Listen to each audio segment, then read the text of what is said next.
QuickBooks Pro Plus Desktop 2022, enter service items. Get ready because we bookkeeping pros are moving up the hilltop with QuickBooks Pro Plus Desktop 2022. Here we are in our Get Great Guitars practice file, going through the setup process with the view dropdown, the open Windows list on the left-hand side, company dropdown, home page to the middle, maximizing that home page to the gray area. We're now going to be setting up our service items representing services that we provide. Service items making it easier for us to populate the forms of the invoice and the sales receipt. Typically, usually when we're thinking about service items, we're thinking about types of industries where we have to do the work first and then we bill the client. So oftentimes we're thinking about an invoice type of form for businesses like a bookkeeper or like a law firm or something like that. If we were to open up the invoice, then we would be charging the client. We'd have our item down here. The easier the item is, or the better we set up the item system, the easier it will be for us to do the invoice, process the invoice, and bill the clients and so on. Now, note that when you're thinking about, say, a bookkeeping or law firm, you might think that I'll just do it on an hourly basis. Many types of companies, you might think that would be the best way to go. In some cases, it might be the best way to go. Oftentimes, accounting firms, for example, will have a staff that they will then bill out at different rates for the work that the staff does.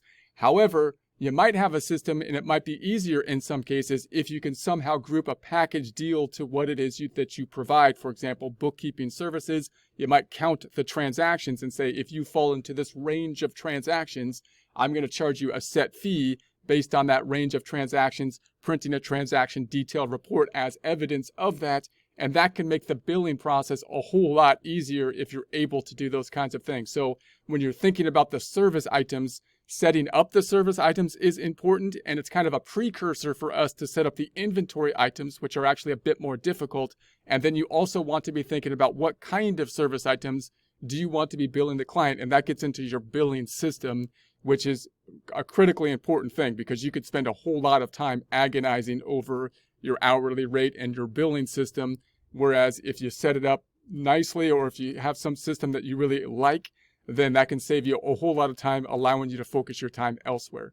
Okay, so notice that the service items are not going to represent anything on the balance sheet. So in prior presentations, we talked about going through these beginning balances and entering in the beginning balances. When we get to the inventory items, possibly or most likely, almost certainly, the most complex data input that we'll be doing in this process, it will be supporting this number on the balance sheet or trial balance for our beginning balances. The service items are kind of like an intro to get into that number because they don't actually represent any inventory at this point in time, but the setup process is quite similar to what we'll do here. So it's the first logical step to get to that number, which is probably the most complex of our startup processes here. So closing this back out, so what we're going to do is we're going to take these are our service items. We're going to imagine they're a little kind of strange for a guitar company, but we're going to go with them. We have a diagnostic, which you might think would be more like an auto type of thing for cars or something, but it's a diagnostic, we're going to call it, for our service item, to practice with service items for our guitar shop. We got the sales description, purchase description. Sales description will be on the invoice when used, and or the sales receipt. Purchase description would be on the purchase order, but obviously it's a service item, so this might not even be a necessary field, really. We could probably do away with it. And then we've got the sales price. This is what we're going to sell them for, and the account that we're going to sell them in will be a service or revenue type of account. And I'm actually going to just remove, I think I can just remove this sales description. I don't think we need, or the purchase description. I'm just going to delete that. And so this is basically what we need to enter into the system. Let's go in and see how we could do that. We're going to go to the items. You could do that in the home page here, but I'm going to go to the lists, items being a list item, and then we want to go to the item list. So we've got just our sales tax items at this time. Now we're going to add service items. So we're going to go to the item dropdown, say new, and then we have our service items. So I could populate each of these one at a time. Say putting the item name here for the first one, diagnostic, and then we're going to have the description would be diagnostic, and the rate would then be 64 or 68, and then we would choose the account, which here we have the sales account, and all we have is basically the sales account, so we might want to put it to some other account which would be for service items as opposed to the inventory items. And so we'll think more about that in a second. Actually, let's add that account. I'm going to close this back out. I'm going to go to the chart of accounts here. I'm going to say we want to go to the lists and take a look at the chart of accounts. And if I look at my income accounts, they gave us a sales account for my income type of account. And I'm going to use that one when we have our inventory sales. Let's use another one and just simply call it service revenue or something like that. So I'm going to hit the drop down and say I want a new account. And I'm going to call this an income type of account and continue. And then this is going to be something like service revenue or service income, something like that. That's all we really need. No description necessary. We're not going to do the tax mapping. So I'm going to say save it and close it. Por favor. So here we go. There it is right there. I'm going to close that back out. And then let's go back to our items. The other way we can enter the items, if we have multiple items as we do here, we'll practice doing this. We're going to go up to the top and say I want to enter and add multiple items into the item list. Multiple items. So now I'm going to add multiple items of the same type, which are going to be service items, as you can see with the drop down, as opposed to inventory items. Going to close this thing on the left-hand side, the caret that they have here. And then we have the active service items. So we're going to show the active service items here. That's what we want to see. And then we're going to be adding our service items in the items below. And then we're going to save the changes to them. So in order to do that, what I'd like to do is go to the customize the columns first, because I'd like these columns up top to line up to the columns that I have in my Excel worksheet, making the data input process as easy as possible. So what I have on the worksheet are just item name, the sales description, sales price, and then the income account. Let's see if we could populate that here. We're going to go to the customizing the columns. We've got the column availability on the left-hand side, and the columns that are currently showing, it's in vertical order here, it's in horizontal order here. We got the item name, that's what we want. We got the sub-item of. We're not going to be having a sub-item, so I'm going to remove the sub-item. Don't need that. So I'm going to put my cursor on it and remove it. And then we have the sales price. That's good. That's what we want. And then we have the income account. Is that right? Income account that we want. So the second one, sales description, is what we're missing. I'm going to put in the sales description here. That's one we want. That should populate on the invoice when we populate the invoice. So I'm going to add that. And I want to move it up to make it the second one.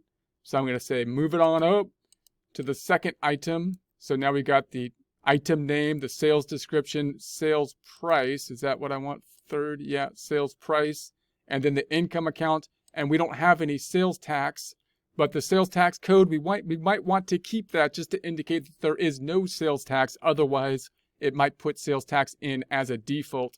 So I'm going to keep that there, even though it's not on our Excel worksheet. And then I'm going to save this. So now we've got item, sales description, sales price, income account, and the sales tax. Does that match up to what we have here? Item name, sales description, sales price, income account. If these line up, then you can basically copy these typically. I could just go in and type them in. I'm going to copy them. And these are our service items, and see if we can just paste that right here. So I'm going to select this item and paste. So there we have it. And it's going to paste those right in. And then I'm going to go right here and copy the sales price and copy the sales price and put that here. So there's the sales price. So if I was to line this up, if I was to say, okay, does this line up? Let's check it out. Make this small and bring it on down here. Remove this thing so I could see it. Okay, so now we've got the diagnostic. These are very generic names, kind of unusual for a guitar shop, but these are our service item categories. It's going to be 68 for it. And then we got to choose an income account. I'm going to pick those by manually because we added the income account, which was called service revenue. Then we've got our hourly service one for the guitar shop, whatever that is. It's $140 for that. And then the hourly service two is going to be $100. And then the tuning support is $200. A lot of tuning stuff going on there. So it costs $200. So that's going to be our service item. So I'm going to maximize this. Going to take that back down, the account I want them to go to is going to be the sales revenue that we set up now. Sales revenue account, sales revenue account, sales revenue account, sales revenue account, and then I don't want it to be taxable. So I could have added another line over here for the taxes and say none, because remember the tax codes are tax if it's taxable, meaning sales tax applies to it, or none. For the US, oftentimes service items don't have sales tax. You're much more likely to have sales tax on inventory items. And the sales tax are not a federal tax, but the state and local, so they're going to vary from place to place. So we have those items, and that looks pretty good. Let's see if it allows us to save it. I'm going to save the changes. It says 4 items. Records have been saved, so I'm going to say okay, that's great. So we saved those items. I'm going to close this out then. And so there we can see now, if we look at it by type, we've got our service types up top. Here's our service items. If I go in and edit one of those service items, going onto it and editing it, edit the item, then we'll see this data input. You can enter each of them one by one this way. So if you have a lot of items that you're thinking about putting in place, then you might want to put them first into Excel, or you might say export them from another software into like an Excel worksheet. Then you want to adjust basically the headings and columns as we saw, and then you could copy and paste them. That's probably the fastest way to go. As we start working in the software, when I add another service item, for example, then we can go in here and just add them on a one-by-one basis, and that would probably be the fastest way to go.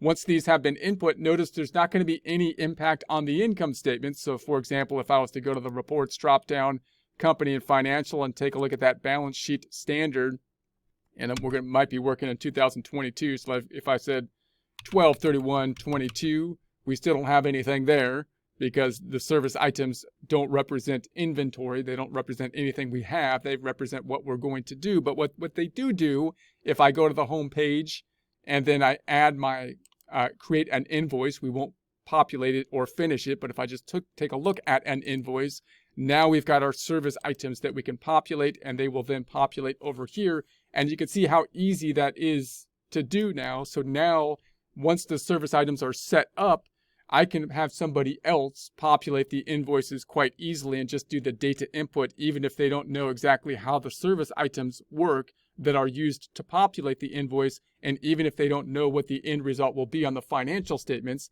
And as we can see, when we populate it, the end result will be, because it's an invoice, accounts receivable would go up. The other side would go to the account that we stated it should go to, which would be that revenue account. There would be no effect on the taxes because we said it was a non-taxable item, so no tax is being calculated for it. We can also do that, closing this out with no recording, with the sales receipt as well. So next time, we're going to start talking about inventory items, which become a bit more complicated because they will have, and this is like the precursor to getting to those inventory items, if we have inventory items currently on hand, we're going to have to give us the backup detail and data to add up to this account. So we will actually be recording something as we add the items for inventory. We will also have to deal with the fact that we have not only a sales account we're going to have to apply to, but also an inventory account, as well as a cost of goods sold account when we sell the inventory items. And we're going to have to deal with the sales tax, turning on the sales tax related to it as well.